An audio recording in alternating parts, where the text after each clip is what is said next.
Bueno, Máster, un buen día, compañeros, un buen día. Vamos a dar inicio a esta disección, esta práctica experimental online acerca de la disección del encéfalo. Antes de comenzar, cabe mencionar que el encéfalo contribuye mucho a lo que es la homeostasis del organismo, eh, pues mediante la recepción de estímulos sensitivos, la integración de información nueva con la almacenada influye en la toma de decisiones y en la ejecución de respuestas a través de la generación de actividades motoras. Cabe mencionar también que el encéfalo es el centro del intelecto, las emociones, el comportamiento y la memoria. Sin más que acotar, vamos a dar inicio. Sí, entonces vamos a empezar a dar a conocer las partes principales del encéfalo. ¿Sí? Las partes principales del encéfalo. Esas van a ser 4 porciones principales. Va a ser el tronco encefálico, o también llamado el tallo cerebral, ¿sí? Como podemos ver en la imagen, ¿sí?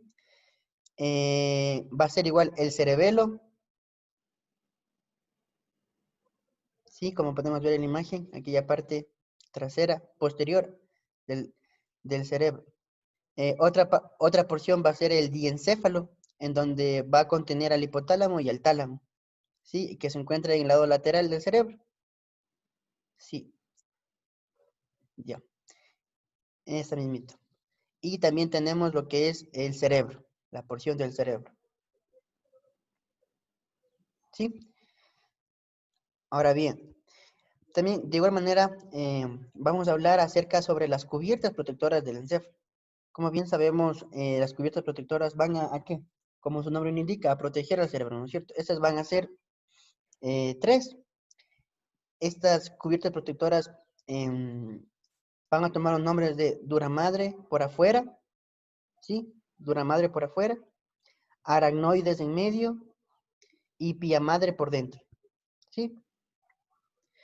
Cabe mencionar que estas capas van a proteger, van a dar un soporte adicional frente a cualquier golpe o para que el cerebro se mantenga sistemático en sus funciones, ¿sí? Entonces es todo cuanto puedo mencionar. Ya. Yo les voy a hablar acerca del cerebro. Si bien podemos decir, nuestro cerebro es el asiento de la inteligencia, que nos va a otorgar la capacidad de lo que es de leer, escribir, hablar y realizar cálculos y muchas otras cosas más. El cerebro consiste en una corteza cerebral externa, en una región interna con una sustancia blanca cerebral y núcleos de sustancia gris con una profundidad de la sustancia blanca que lo podemos encontrar en la parte interna. También tenemos lo que es la corteza cerebral. Bien podemos decir que es una región de sustancia gris que forma un borde externo del cerebro, aunque solo mide de 2 a 4 milímetros de espesor y contiene miles de millones de neuronas dispuestas en capas. También podemos decir que durante su desarrollo embrionario, cuando el tamaño del cerebro aumenta rápidamente, la sustancia gris de la corteza se agranda con más rapidez. También podemos aquí encontrar en el cerebro lo que son los hemisferios, un hemisferio izquierdo y un hemisferio derecho, como lo podemos ver en la imagen, que se conectan intermediariamente del cuerpo calloso, una ancha banda de sustancia blanca que contiene axones que se extienden del uno al otro hemisferio. También podemos encontrar lo que son los lóbulos del cerebro.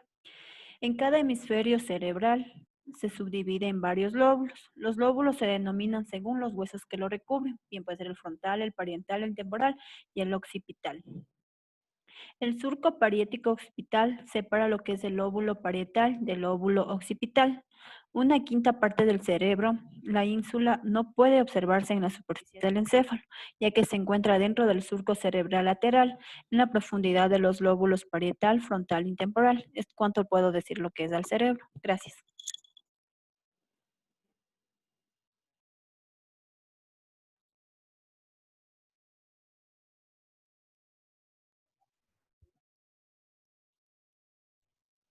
Ya bueno, compañeros, yo hablar, les voy a hablar acerca del del cerebelo. Ya, como podemos observar en la imagen, tenemos así como el cerebro tiene partes, aquí también podemos observar, por ejemplo, aquí tenemos la úvula, aquí tenemos la úvula, el nódulo es la unión de la úvula con el cerebelo. La pirámide se identifica más que todo en una forma de mariposa. ¿Sí? El tuber, que es el final, como podríamos decir, es la parte final de la cola de la mariposa. Entonces, más o menos estas partes que les acabo de mencionar es la forma de una mariposa. La, la folia es como podemos ver aquí, las partes por donde que suben las venas para dar la contextura del cerebelo.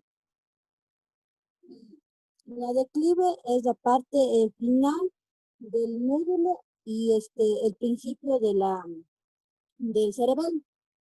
Eh, el culmen son esas partes que parecen como mapitas.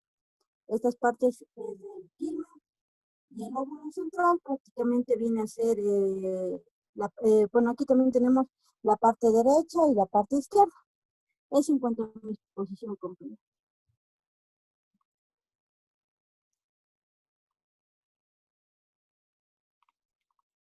Ya, vamos a hablar acerca del bulbo raquídeo. El bulbo raquídeo o simplemente bulbo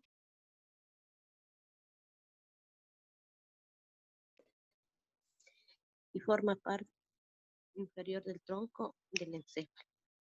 Se extiende desde el nivel del foramen magno hasta el borde inferior de la protuberancia, a una distancia más o menos de unos 3 centímetros. La sustancia blanca del bulbo contiene todos los tractos sensitivos, ascendentes y motores, en este caso descendentes, que transcurren entre la médula espinal y otras regiones del encéfalo. También podemos decir que la parte de la sustancia blanca forma abultamientos en la superficie anterior del bulbo, que se conecta con el nombre de pirámides y están formados por los grandes tractos corticoespinales que van desde el cerebro hacia la médula espinal. ¿Ya? Los tractos corticoespinales controlan los movimientos voluntarios de las extremidades y del tronco, justo por encima de la unión entre la médula espinal y el bulbo. El 90% de los axones de la pirámide izquierda cruzan hacia la derecha y el 90% de los axones de la pirámide derecha pasan al lado izquierdo. El bulbo también contiene diversos núcleos. Recuerde que un núcleo es una colección de cuerpos neurales dentro del sistema nervioso central. Algunos de ellos controlan lo que son las funciones vitales. Eso en cuanto al bulbo raquídeo. Continuando con la sustancia blanca cerebral. La sustancia blanca cerebral está formada originariamente por axones mielínicos en 3 tipos de tractos. Esta sustancia la podemos encontrar lo que es en la parte interna del cerebro. Entre los tractos principales tenemos el tracto de asociación que contiene axones que conducen impulsos nerviosos entre las circunvoluciones del mismo hemisferio. También tenemos los tractos comisulares, que contienen axones que conducen los impulsos nerviosos desde las circunvoluciones de un hemisferio cerebral a las circunvoluciones correspondientes del hemisferio opuesto. Tenemos aquí 3 importantes grupos de tractos, en los cuales son el cuerpo calloso, que contiene alrededor de 300 millones de fibras, la comisura anterior y la comisura posterior. El tercer tracto es de proyección, que contienen axones que conducen impulsos nerviosos desde el cerebro hasta las proporciones inferiores del sistema nervioso central, o desde las proporciones inferiores del sistema nervioso central al cerebro. Un ejemplo es la cápsula interna, una gruesa banda de sustancia blanca que contiene tanto axones ascendentes como descendentes. Es todo lo que puedo decir. Mediante este corte también podemos identificar lo que es la sustancia gris, que comprende las zonas del sistema nervioso central en el que predominan los somas de las neuronas. El color gris de estas áreas se contrapone al blanco del resto del sistema nervioso, que tiene ese aspecto porque en ellas predominan los axones de las neuronas, es decir, las prolongaciones que hacen de los somas y que están cubiertas por mielina de color blanco. La distribución de la sustancia gris se encuentra en las zonas del cerebro y de la médula espinal, que están formadas por materia gris que en un conjunto homogéneo, sino que están repartidas. En algunos casos hay materia blanca entre ellas. Sin embargo, en la mayoría de los casos, estas áreas son lo suficientemente extensas como para que puedan distinguirse a simple vista. La función principal de esta zona no es la de hacer electricidad que pase velozmente por ellas, sino que tiene que ver con el procesamiento de la información, sea del tipo como sea. Como el contenido de la información que procesan las áreas de materia gris es muy diverso, los efectos de una disminución o aumento de esta sustancia también son variados.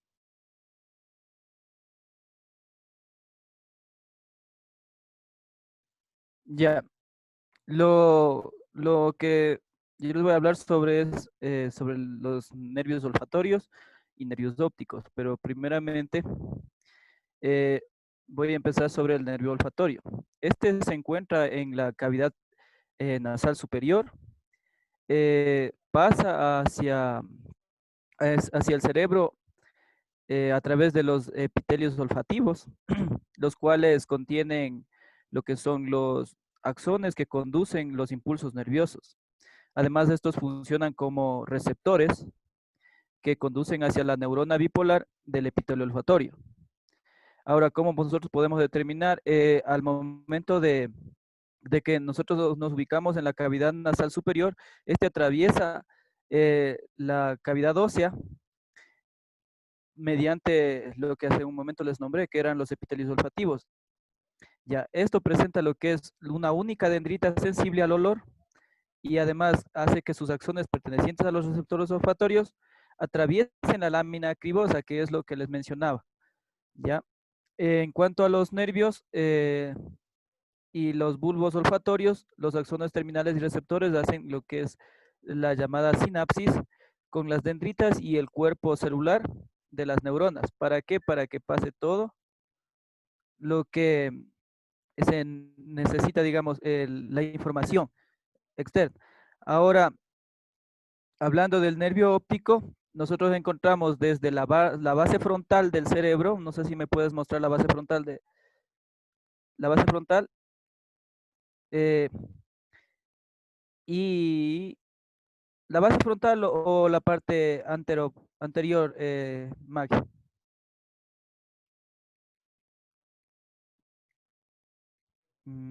Ya. Entonces, ya, ¿qué encontramos aquí? Realmente lo que hace es, para tratar de terminar, digamos, o sea, enviar la señalización, se basa en tres niveles. El primer nivel es el que permite, o sea, las señales visuales, como nosotros podemos determinar en los ojos, en el cual encontramos la retina, el cono y los bastones. Este sistema lo que hace es contienen axones que conducen impulsos de la visión. Ya. En la primera fase termina en lo que es la conexión de la parte externa, ¿no? Ahora, estas señales visuales se basan a través de la vía óptica, el cual es el transmitir el color. ¿A través de qué? De los fotorreceptores. Entonces, si estamos hablando de los fotorreceptores, no sé si me puedes mostrar una fase de Maggie. Ya. Transforman lo que es la energía lumínica en energía eléctrica para que este en sí sea un impulso de transmisión eléctrica. Ya. En el nivel 2, entonces, se basa en el primer orden de lo que es las neuronas bipolares. Además, también tienen una fase de lo que es la interneurona y lo que son las células horizontales y las células a máquinas. En el nivel 3 corresponde a lo que es al segundo orden de las neuronas, correspondiente al sistema ganglionar y además de sus prolongaciones. Estas se ubican en la parte de la retina, pero sus acciones en sí confluyen en el disco óptico o papila optativa. Además, se le puede mencionar y decir que carecen de fotorreceptores, o sea, lo que les había mencionado anteriormente, como son los conos y bastones. Este forma parte del nervio óptico y entra a través del agujero agujero óptico acompañado por la arteria óptica. Bien, además, también estamos entre el quiasma óptico, que su terminación, toda la base del nervio del sistema óptico termina en lo que es el tálamo, en su mayoría, pero también en una pequeña minoría termina en lo que es el mesencéfalo. No sé si me puedes mostrar el tálamo y el mesencéfalo, por favor. Ya, exacto. Ahí tenemos el tálamo y la parte del mesencéfalo. ¿Me puedes mostrar, por favor? Ya, exacto. Ahí, entonces ahí termina todo lo que es el conjunto nervioso en cuanto al sistema ocular. Eso sería todo.